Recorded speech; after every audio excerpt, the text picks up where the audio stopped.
नमस्कार। मैं आचार्य सलील। आचार्य सलील चैनल में आप सभी लोगों का स्वागत है। आपको ध्यान होगा 11 अगस्त 2025 को मैंने एक वीडियो निकाला था जिसमें मैंने कहा था कि भारत की कुंडली में पहली बार मंगल की महादशा शुरू होने जा रही है। तो 2025 से 2032 तक का जो पीरियड होगा वो भारत के लिए बहुत ही खतरनाक पीरियड होगा। और ये एक ऐसा पीरियड होगा जिसमें यूथ जागृत होगा।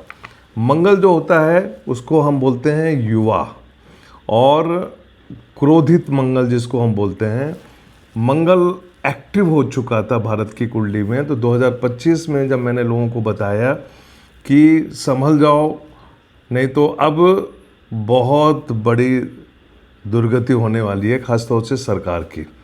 और आप ये देखिए कि गलतियों पे गलतियां होना शुरू हुई, और इन गलतियों पे जब गलतियां होना शुरू हुई तो आप ये देखिए कि पिछले 12-13 साल में मोदी जी की सरकार के ऐसे ऐसे कारनामे खुल के आए, जिस पे आज मैं ये कह रहा हूँ कि इससे अच्छा जो थी वो मनमोहन सिंह की सरकार थी, जिस पे एक आंदोलन चला था मनमोहन सिंह को लेके, और ये कहा गया था कि सबसे करप्ट सरकार है। और पिछले 12-13 साल में कोई भी देखा जाए तो आरोप को सिद्ध नहीं कर पाई ये सरकार, और खुद आरोपों में ऐसा घिर गई कि अब मंगल उसको एक्सपोज कर रहा है। गलती कहाँ हुई? पहली गलती ये हुई कि वो मैं बाद में जाऊंगा कि पेट्रोल की कीमत, डीजल की कीमत, और एक के बाद एक मंत्रियों ने भारत की जनता को जिस तरीके से गलत स्टेटमेंट दिए, और जिस तरीके से जो लैंग्वेज थी बात करने की, वो बहुत ही दुखदायी था। चाहे भारत के इतने वरिष्ठ कैबिनेट मंत्रियों ने जो जनता का अपमान किया वो बहुत ही शोचनीय है। ये अपमान मनमोहन सिंह की सरकार में किसी भी मंत्री ने नहीं किया था, इवन मनमोहन सिंह ने। मैं मोदी जी को बहुत मानता हूँ और अक्सर कहता हूँ कि भारत की जो 500-600 साल की जो एक समस्या थी, राम जन्मभूमि विवाद और वहाँ का मंदिर, उस मंदिर को बनवाने में उन्होंने एक योगदान दिया। लेकिन आप ये देखिए कि वो राम का मंदिर गलत मुहूर्त के कारण आज दुनिया का सबसे विवादित धार्मिक स्थान हो गया, जहाँ पे इतनी चोरी हुई। चोरी होती है, चाहे 1 रुपए की चोरी हो, चाहे 1 करोड़ की हो, चाहे हज़ारों करोड़ की हो, लेकिन अब एक्सपोज हो चुके हैं। ये होना था। और मंगल की महादशा जैसे शुरू हुई तो जितने भी घोटाले थे, जितनी भी गलतियां सरकार ने की थी, वो धीरे धीरे निकलना शुरू हुए। इसमें मंगल में आग डालने का जो काम था वो शनि का था। और मैंने अक्सर बोला था कि जैसे ही मंगल की महादशा में राहु का अंतर आएगा, ये देश एक बहुत बड़े डिजास्टर की तरफ बढ़ेगा। आप देखिए, चाहे वो नेपाल में हुआ हो, चाहे बांग्लादेश में हुआ हो, चाहे वो श्रीलंका में हुआ हो। तो मैं अक्सर बोलता रहा हूँ कि भारत की अब बारी है। पाकिस्तान में भी हो चुका, भारत बचा हुआ था और भारत में वो शुरू हो चुका, और इसको दबाना बहुत मुश्किल है, बहुत मुश्किल है। क्योंकि आप देखिए, जो नौजवान है वो जागृत हो चुका है, और आप देखिए उनके साथ कितना बड़ा धोखा किया गया कि एक के बाद एक पेपर लीक हो रहे हैं, एक के बाद एक पेपर लीक हो रहे हैं, और सरकार कोई संज्ञान नहीं ले रही है। और भारत का जो एचआरडी मिनिस्टर है, उनमें इतना भी वो नहीं है कि वो पब्लिक के बीच में आके माफ़ी करो और इस्तीफ़ा दें। बात कर पहले के ज़माने में क्या होता था कि जब भी कोई मंत्री फंसता था तो इस्तीफ़ा देता था। मोदी जी की सरकार में ये हो गया है कि कोई व्यवस्था रही नहीं, और ना ही कोई इस्तीफ़ा देता, ना मोदी जी इस्तीफ़ा लेते हैं। ये एक बहुत बड़ी गलती है। और मैं समझता हूँ कि आगे आने वाली सरकारें जो होंगी, क्योंकि सरकार तो अब जाना है, क्योंकि जाने का वक्त तो शुरू हो चुका, इस सरकार को कोई नहीं रोक पाएगा। और जब यूथ एक्टिव हो गया है तो यूथ के साथ में उनके पेरेंट्स भी एक्टिव हो चुके हैं, और पूरा देश एक्टिव हो गया है। तो आप ये मान के चलिए कि 1975 का वो दौर याद आ रहा है, जब इंदिरा गांधी को कहा गया था कि सिंहासन खाली करो, अब जनता आती है। तो मैं समझता हूँ कि वो दौर आ चुका है, और मेरे बहुत से गुजराती दोस्त बहुत इस समय उसमें हैं, असमंजस में हैं कि ये देश में क्या हो रहा है। इसको लेके एक अलग वीडियो में चर्चा करेंगे। मंगल में वापस जाते हैं। मंगल की महादशा में राहु का अंतर शुरू हुआ मई 2026 में, मंगल और राहु एक दूसरे से 1/12 के संबंध में, आपको पता है भारत की कुंडली वृष लग्न की कुंडली है, लग्न में राहु है और राहु से दूसरे घर में मंगल बैठा हुआ, तो 1/12 का संबंध हो गया। और इस मंगल में जो इन्फ्लुएंस है वो है शनि का, और शनि की जो प्लेसमेंट है वो प्लेसमेंट 3rd हाउस में है, और इसने दबोच लिया, कैप्चर कर लिया।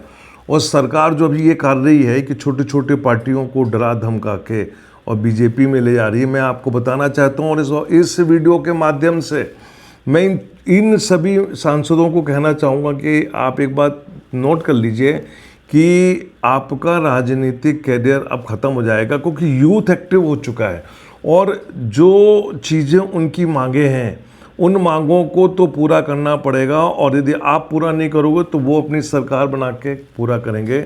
नेपाल से हमको सबक लेना चाहिए।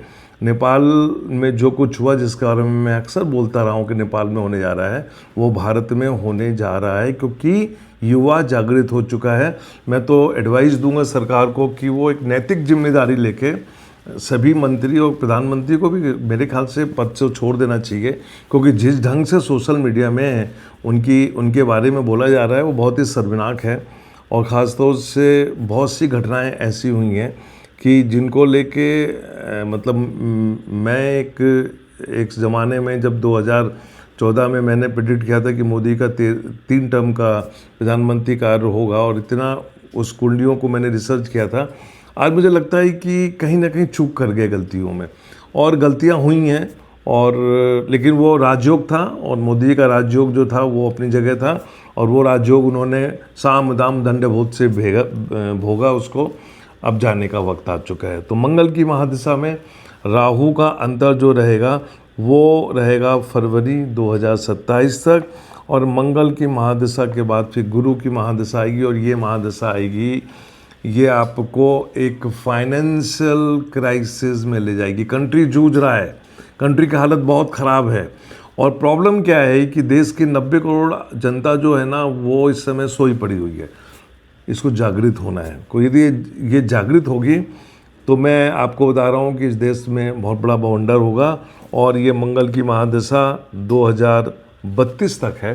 तो मैंने अक्सर कहा था कि 2032 तक का समय बहुत ख़राब है। मंगल में राहु, मंगल में गुरु, मंगल में शनि बहुत ही ख़राब होगा।